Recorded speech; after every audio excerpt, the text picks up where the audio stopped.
మీరు రాముడి యొక్క అంతేవాసి అయిపోతారు. మీ మీ ధర్మాన్ని మీరు వదిలిపెట్టేస్తే రాముడు అంగీకరించాడు దాన్ని. ఎవరెవరు వాళ్ళ ధర్మాల్ని వదిలిపెట్టేశారో వాళ్ళందరినీ ఆయన తెగటార్చాడు. ఎవరెవరు వాళ్ళ ధర్మంలో వాళ్ళు నిలబడ్డారో వాళ్ళందరినీ ఆయన అంగీకరించాడు. అయితే రామావతారానికి ఉన్న చాలా గొప్ప విశేషం ఏమిటంటే ఆయన నరుడిగా వచ్చాడు. అందుకే ఎప్పుడు ఈశ్వరుడిగా మీకు ప్రవర్తించి చూపించాడు. నరుడు కాబట్టే ధర్మం కోణంలో చూశాడు. ఆయన మారడానికి అవకాశం ఇస్తాడు రాముడు.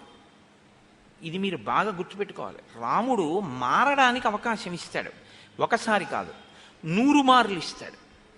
మీరు మారారనుకోండి, రాముడు కౌగిలించుకుంటాడు. మీరు ఒకడుగే ముందుకేస్తే చాలు, రాముడు 100 అడుగులు ముందుకేస్తాడు.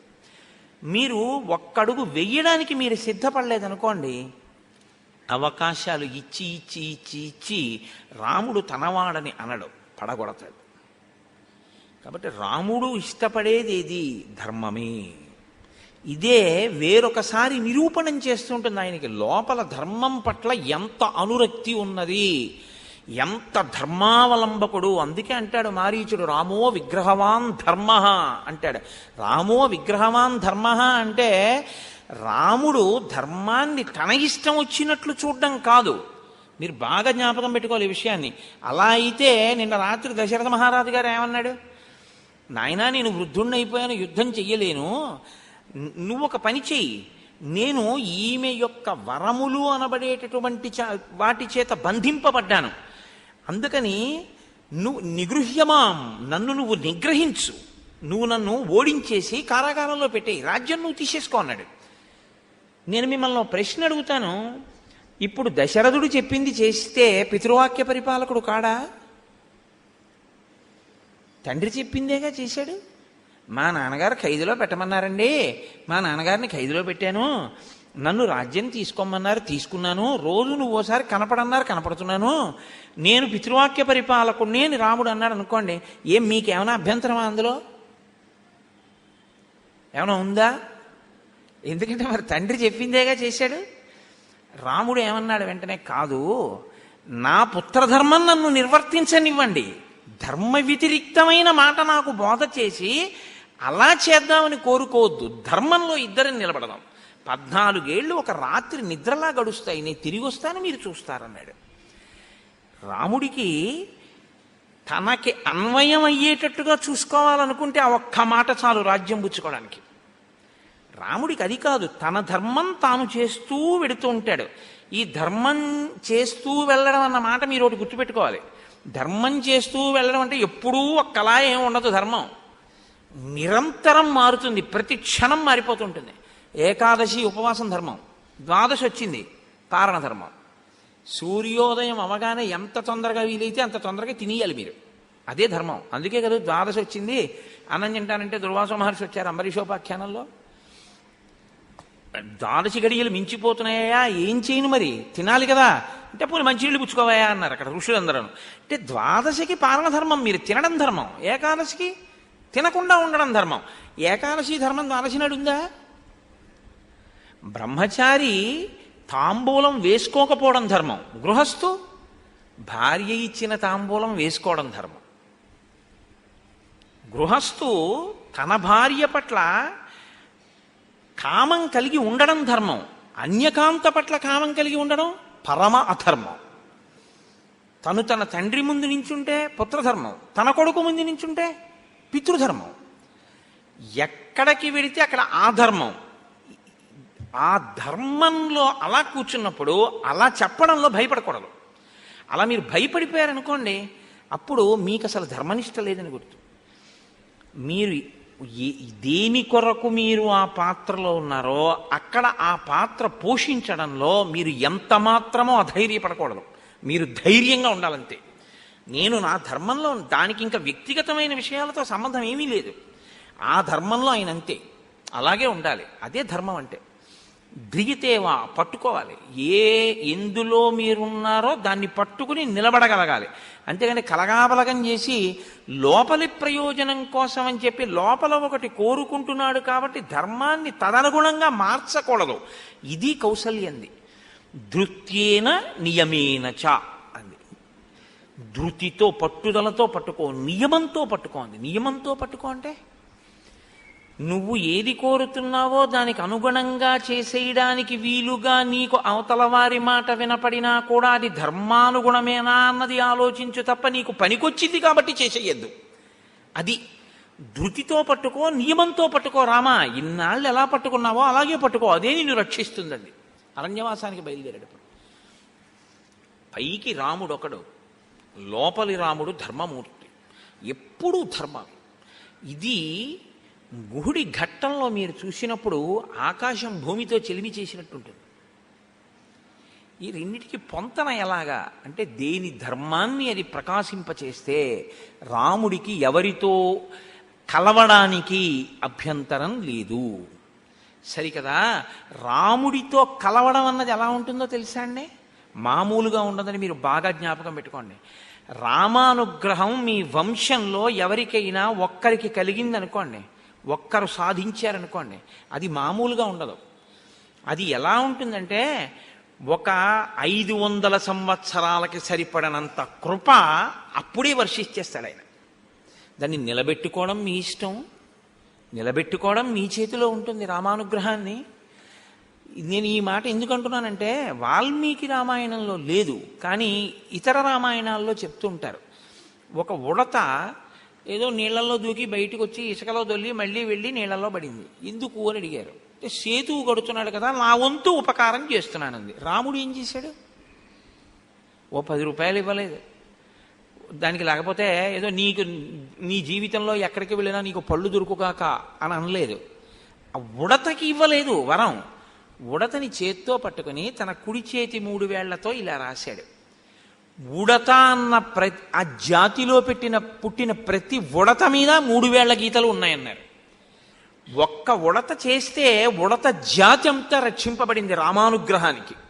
వంశంలో ఒక్కడు రామోపాసన చేసిన వాడు ఉండి ఉంటే ఆ వంశం అంతటినీ రామానుగ్రహం రక్షిస్తుంది. మాకు అక్కర్లేదని వదిలేసుకునేంత వరకు ప్రయత్నపూర్వకంగా నువ్వు వదిలేసి పరమ అధర్మాత్ముడి అయిపోయి రామానుగ్రహాన్ని నువ్వు వదిలేసుకుని నువ్వు రావణుడు అయిపోయి నిలబడిపోతే అప్పుడు ఎవరేం చేయగలరు?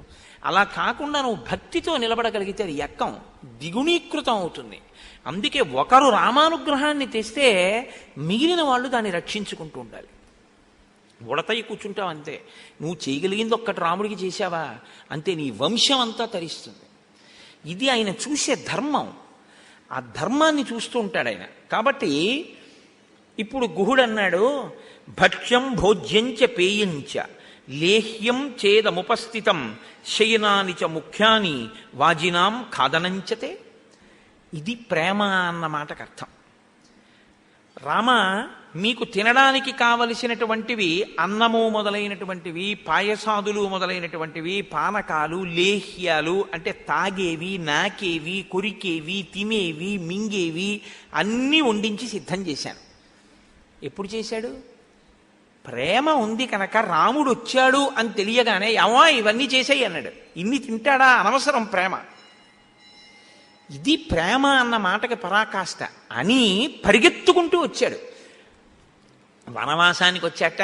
ఇప్పుడు రాముడికి రాజ్యం పోయిందిట, సీతాలక్ష్మణులతో కలిసి తిరుగుతున్నట్ట, దశరథుడు పంపించేశాట ఇంట్లోంచి.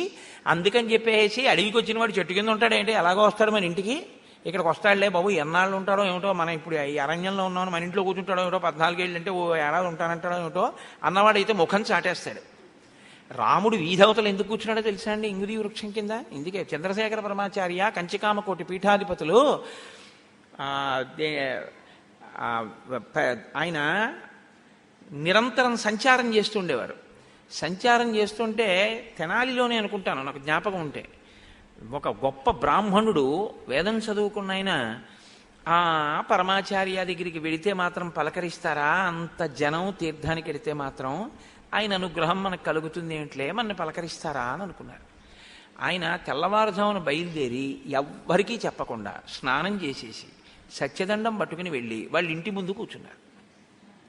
అసలు ఆయన వెళ్ళలేదు ఏమీ అనలేదు, ఆయన మనసులో అనుకున్నారు అంతే. వెళ్ళి వీధిలో కూర్చున్నారు తెల్లవారకట్ట. వాళ్ళ ఆవిడ కళాబీ చల్లుదామని బయటికి వచ్చింది. పరమాచార్యులు వారు కూర్చుని ఉన్నారు చీకట్లో ఇంటి ముందు. ఏదో అనుష్ఠానం చేసుకుంటున్నారు ఆయన, ఏ దక్షిణామూర్తి స్తోత్రమో పారాయణ చేస్తున్నారు. ఆవిడ చూసి తెల్లబోయింది. ఇదేంటి పరమాచార్యుల వారు ఏమిటి ఇంటి ముందు ఉండడం ఏమిటని. ఆవిడ పరిగెత్తుకెళ్ళి భర్తకి చెప్పింది. ఆయన ఏడుస్తూ పరిగెత్తుకొచ్చి కాళ్ళ మీద పడి, నిన్ననే నా మనసులో అన్నది మీరు గ్రహించేశారు స్వామి, అనుగ్రహించడానికి వచ్చారా అన్నారు. వేదం అంటే నాకు ప్రాణమయ్యా, నీలా అనుష్ఠించేవాళ్ళు అంటే నాకు ప్రాణం. నేను ఎందుకు రాననుకున్నావు, ఎందుకు పలకరించాననుకున్నావు, అందుకే నీ ఇంటి ముందుకు వచ్చాను, రా అని అరుగెక్కి కూర్చుని మాట్లాడేళ్ళారు ఆయన. రాముడంటే అంతేనండి, మహాపురుషులైనటువంటి వారి స్థితి అలా ఉంటుంది, అంత వినయంగా ఉంటుంది, అంత గౌరవంగా ఉంటుంది. చంద్రశేఖర భారతీ స్వామి వారు శృంగగిరి పీఠాధిపత్యం వహించిన ఆయన కాలడీ వెళ్ళారు. శిష్యులందరూ లేచి చంద్రశేఖర భారతీ స్వామి వారు వస్తుంటే గురుస్తోత్రం చేస్తారు కదా, చేసి కాళ్ళ మీద పడ్డం కోసమని లేచి నించున్నారు. ఆయన అన్నారు, ఆగండి, ఇక్కడెవరూ గురువు లేడు, శంకరులొక్కరే గురువు, ఇది జగద్గురువులు పుట్టిన ప్రదేశం, ఇక్కడ శంకర భగవత్పాదులు ఒక్కరే, మీరైనా నేనైనా ఆయనకే నమస్కారం, మీరు నాకు చెయ్యొద్దు ఇక్కడ అన్నారు. అది వినయం. ఎంతటి మహాపురుషుడు చంద్రశేఖర భారతీ స్వామి వారంటే, అంటే లోపల ఆ భక్తి, ఆ ప్రేమ ఉంటే అది ప్రకటనం కాకుండా ఉండదు. కాబట్టి ఇప్పుడు నేను అన్నీ వండించాను రామా, అన్నీ వండించానన్న మాటలో అందం చూడండి, ప్రేమ, ఆత్మసమస్సఖ. ఆయన బోయేవాడైతే నీకేమిటి బాధ, ఆయన ఏమంటున్నాడో చూడండి. మీ రథానికి కట్టినటువంటి గుర్రాలకి గడ్డి కూడా సిద్ధం చేశాను, మీరు తినడం కాదు, మిమ్మల్ని తీసుకొచ్చినటువంటి ఆ గుర్రాలకు కూడా నేను గడ్డి పెట్టుకుంటాను. ఇది ప్రేమ అంటే. ఎంత గొప్ప మాటలండి. అంటే రాముడు అన్నాడు, నాయనా గుహమేవం బ్రువాణం తు రాఘవ ప్రత్యువాచ అర్చితాశ్చైవ హృస్తాశ్చ భవతా సర్వదా వయం పద్భ్యామభియమాశ్చైవ స్నేహ సందర్శనేన చ. ఇంకేం చేయాలయ్యా గుహ, నా కోసం అన్ని వండించావు, నా కోసం కాలినడకన పరిగెత్తుకొచ్చావు. కాలినడకన ఎందుకు రావాలి, గుహుడు కూడా రావాలంటే ఏదో ఒకటి ఎక్కి రాగలడు. ఆయన నిషాదులకు ప్రభువు. అక్కడ నా స్వామి, నా స్నేహితుడు కాలినడకన పెడతాట. ఇంక ఈ తర్వాత ఆయన ఇక్కడికి రథంలో ఉంచి ఉండొచ్చు. గౌరవం అంటే నేను ఆయన దగ్గరికి కాలినడకన వెళ్ళాలి, అంతేకాని నేను ఆయన దగ్గరకి కూడా వాహనం మీద ఎలా పెడతాను, ఆయన చెట్టు దగ్గర దాకాను. అందుకని నా కోసం నడిచొచ్చావు, ఇంత గౌరవం చూపించావు, ఇన్ని చేయించానంటున్నావు, ఇంకేం కావాలి, నాకు చెయ్యవలసినవన్నీ చేసేసినట్టే. నేను మీతో మనవి చేశా, ఈ ఆతిథ్యం గురించి చాలా చోట్ల ఉంటుంది రామాయణంలో. ప్రేమగా పెట్టినటువంటి కబళం అమ్మ చేత్తో పెట్టిన అన్నం లాంటిది. ఎంత భోజనం మీరు పెట్టినా దాని వెనక ప్రేమ లేకపోతే దానిలో ఏమీ ఉపయోగం ఉండదు. ఏదో వచ్చాడు కర్మగారి, వీడొచ్చాడు ఏమిటి అని పెట్టిన అన్నం తినబుద్ధీదు. కౌసల్య ఒక చోట ఒక మాట అంటుంది, అటువంటి భోజనాన్ని పవిత్ర జీవితం గడిపే వారు అంగీకరించరు అంటుంది. కాబట్టి ఇప్పుడు ఈ మాటలు రామచంద్రమూర్తి అని ఆయన అన్నాడు, అశ్వానాం ఖాదనేనాహం అర్ధీ నాణ్యేన కేనచిత్ ఏతావాతత్ర భవతా భవిష్యామి సుపూజితః ఏతావతాత్ర భవతా భవిష్యామి సుపూజితః. నువ్వు నన్ను బాగా పూజించినట్లే, నేను ఇప్పుడు అవన్నీ తినను. నాకు నేను ఉన్నటువంటి స్థితి, నేను ఉన్నటువంటి ధర్మం దాన్ని అంగీకరించదు. కాబట్టి నాయన, మా తండ్రి గారి గుర్రాలవి, మా తండ్రి గారికి అవంటే చాలా ప్రేమ, ఆ గుర్రాలకి గడ్డి పెట్టు. రాముడు ఎప్పుడూ తన గురించే ఆలోచించేటటువంటి వాడు కాడు, సర్వభూతహితే రతః. అందుకే రామాయణం చదివి చదివి రామానుగ్రహం పొందినటువంటి వాళ్ళని మీరు గమనిస్తే ఎప్పుడూ కూడా ఎక్కడో ఉన్నటువంటి వాడిని కూడా, అయ్యా భోజనం చేశారా, సంతోషంగా ఉంటున్నారా, సుఖంగా ఉంటున్నారా అని అడుగుతారు. మీరు చూడండి, రామాయణంలో రాముడు ఎవరిని కలవనివ్వండి ఈ ప్రశ్న వేస్తాడు. సుఖంగా ఉన్నారా, సంతోషంగా ఉన్నారా అంటారు. వెళ్ళిపోయేటప్పుడు రాముడు ఎప్పుడు ఎవరితో మాట్లాడినా ఎలా మాట్లాడతాడో తెలుసా అండి? వాళ్ళు ఎందులో ఉన్నారో దాని కర్తవ్యాన్ని గుర్తు చేస్తాడు. చాలా జాగ్రత్త సుమా, తేలిక అనుకుంటున్నావేమో, చాలా కష్టం, నువ్వు ఉన్నటువంటి విషయం చాలా జాగ్రత్తగా నిర్వహించాలి నాయన, పూనికతో చేసుకోసుమా అని చెప్పి వెళ్తాడు. అంతేకాని నీకేం పర్వాలేదు నేనున్నానంటూ ఉండడు. ఇప్పుడు నిర్లక్ష్య ధోరణి వస్తుంది తెలుసా అండి? అలా చెప్పకూడదు, ఎప్పుడు చెప్పకూడదు. మీకేం పర్వాలేదు నేనున్నాను కదా అన్న మాట ఎప్పుడు అనకూడదు. అలా మీరంటే అవతల వాడు ఏం చేస్తాడో తెలుసా, పురుషకారమునందు వైక్లభ్యం పొందుతాడు. నాకేమిట్లే అన్న ధోరణ వస్తుంది. అలా అనకూడదు. నాయన జాగ్రత్త, నువ్వు నిర్వహించే కర్తవ్యం అటువంటిది, కాబట్టి నువ్వు పూనికతో ఉండాలి సుమా అని ఆయనకి చెప్పి నువ్వప్పుడు ఈశ్వరుణ్ణి ప్రార్థన చెయ్యాలి. ఆయనకి ఈశ్వర నువ్వు అనుగ్రహాన్ని ప్రసరించు అని నువ్వు ప్రార్థన చేయాలి. అందుకే నీకు నేనున్నానని చెప్పకూడదు. అలా చెప్పడం దోషభూయిష్టం అవుతుంది. అలా అన్ని వేళలా ఇంక అదే పనిగా అదే మాటగా అస్తమానం అలా చెప్పుకుంటూ వెళ్ళిపోతే అదేదో గౌరవం వచ్చేస్తుంది, కీర్తి వచ్చేస్తుంది అనుకుని అలా మాట్లాడకూడదు. రామాయణం మీరు బాగా చదివితే రాముడు ఎలా పలకరిస్తాడో, వెళ్ళిపోతూ ఎలా మాట్లాడతాడో, మధ్యలో ఎలా మాట్లాడతాడో, దేని గురించి ఎలా మాట్లాడతాడో మీకు బాగా బోధపడితే అసలు మాట తీరే మారిపోతుందండి. రామాయణంలో ప్రతి శ్లోకము ఒక అమృత భాండమే. కాబట్టి భవిష్యామి సుపూజిత, నీవు నాకు చాలా గొప్ప పూజ చేసినట్లే, కాబట్టి వాటికి ఆ ఆహారమును ఏర్పాటు చెయ్యి అన్నాడు. అన్న తర్వాత మరునాడు ఆ రాత్రి అక్కడ పడుకున్నారు. పడుకోవడం అనేటటువంటి ప్రసక్తి వచ్చినప్పుడు మీరు ఒకటి గమనించవలసి ఉంటుంది. నిషాదులైనటువంటి వారు అంటే బోయవారైనటువంటి వారు పెద్ద సంస్కృతితో ఉన్నటువంటి వారై ఉండాలి అని మీరు ఆలోచించకూడదు. రాముడిటువంటి వాడు పుంసామోహన రూపాయ పుణ్యశ్లోకాయ మంగళం. రాముణ్ణి మగవాళ్లే చూద్దాం అనుకుంటారు. సీతమ్మో అసలు ఆవిడ్ని సూర్యచంద్రులే చూడలేదు అని చెప్పి మనకి అయోధ్యకాండలోనే పౌరులు అన్నారు. అంతటి మహాసౌందర్యవతి, మహాపతివ్రత. ఇప్పుడు రాముడు హంసతూలికా తల్పాల మీద పడుకుని వీణావాద్యం వినపడుతుండగా నిద్రపోయేటటువంటి స్వభావం ఉన్నవాడు. అలా నిద్రపోయే స్వభావం ఉన్న వ్యక్తి మనసులో బాధ అన్నది ఉందనుకోండి, ఆయన పడుకోలేడు. మీరు ఎప్పుడు గుర్తుపెట్టుకున్న మనసులో చాలా ఏదైనా బెంగ కానీ, బాధ కానీ, భయం కానీ, ఈ మూడు ఉంటే నిద్ర పట్టదు. మనసు వైపు నుంచి, శరీరం వైపు నుంచి రుగ్మత ఉంటే పట్టదు.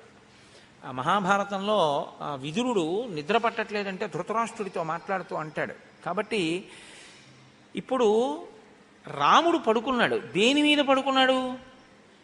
ఆహారమే తిననన్నవాడు తల్పం ఏర్పాటు చేశాను పడుకో అంటే పడుకోడుగా. నాకు ఒక నియమం ఉంది కాబట్టి నేను ఈ చెట్టు కింద పడుకుంటానన్నాడు. ఇంగుదీ వృక్షం కింద చెట్టు కింద పడుకుంటాను అంటే ఆ చెట్టు కింద ఇతపూర్వం ఏవేవి తిరిగాయో అది ఎలా ఉందో దాన్ని నేను తుడిపిస్తారా, కడిగిస్తారా? ఇప్పుడు మీరు అకస్మాత్తుగా ఓ 4 ఆకులు తెచ్చి అక్కడ పడేశారు. పడేసి దాని మీద ఏం చేశారంటే కొంచెం మెత్తగా ఉంటుందని ఆ కింద కొంచెం ఏదో మెత్తగా ఉండేటటువంటి ఈనెల వంటివి వేసి దాని మీద ఆకులు వేశారు. వేసి పడుకోమన్నారు. పడుకోమంటే రాముడు పడుకున్నాడు. ఎలా పడుకున్నాడని చెప్తున్నారు మహర్షి? తన చెయ్యి తన తల కింద పెట్టుకు పడుకున్నాడు. ఎందుకని? సుఖంగా మెత్తటి తలగడల మీద తలపెట్టుకుని అలవాటు ఉన్నటువంటి రాముడు ఇప్పుడు తలగడ లేదు.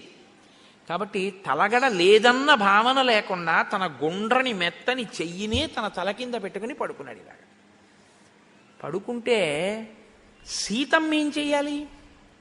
ఆవిడ పడుకోవాలి కదండి. మనుష్య ధర్మం. ఎవరైనా రాత్రి అయితే ఇప్పుడు ఆవిడ ఎక్కడ పడుకోవాలి? ఆవిడ రాముడిలా నారచీర కట్టుకుని లేదు, పట్టుబట్టలు కట్టుకుని మంచి ఆభరణములు పెట్టుకుని ఆవిడుంది. స్త్రీ పడుకోవడము అంటే భర్త పడుకున్న తర్వాత భర్త పక్కనే పడుకుంటుంది కదా, అది ధర్మం. అది ఇప్పుడు ఆవిడ రాముడి పక్కన పడుకోవాలి. రాముడి పక్కన పడుకుంటే ఇద్దరూ కలిసి ఎక్కడ పడుకున్నారు? చెట్టు కింద పడుకున్నారు. చుట్టూ ఎవరున్నారు? నిషాదులు ఉన్నారు, బోయేవాళ్ళు ఉన్నారు. వాళ్ళకి ఇప్పుడు చూడొచ్చా చూడకూడదా అన్నది వాళ్ళకి తెలియదు. వాళ్ళ అమాయకులు.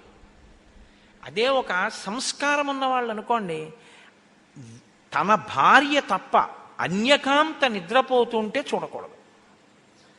కన్న తల్లైనా సరే అన్యకాంత నిద్రపోతుంటే ఉపనయనం అయిపోయిన తర్వాత ఇంకా అలాంటి ఆడదాన్ని చూడకూడదు నిద్రపోతుంటే. ఒకవేళ పొరపాటున తలుపు తీసున్నా ఇయ్యాలంతే మనం. కాబట్టి ఇప్పుడు ఇది సంస్కారము ఆ స్థితి ఉన్నవాళ్ళైతే చూడరు. బోయేవాళ్ళు కాబట్టి ఏం చేస్తారు?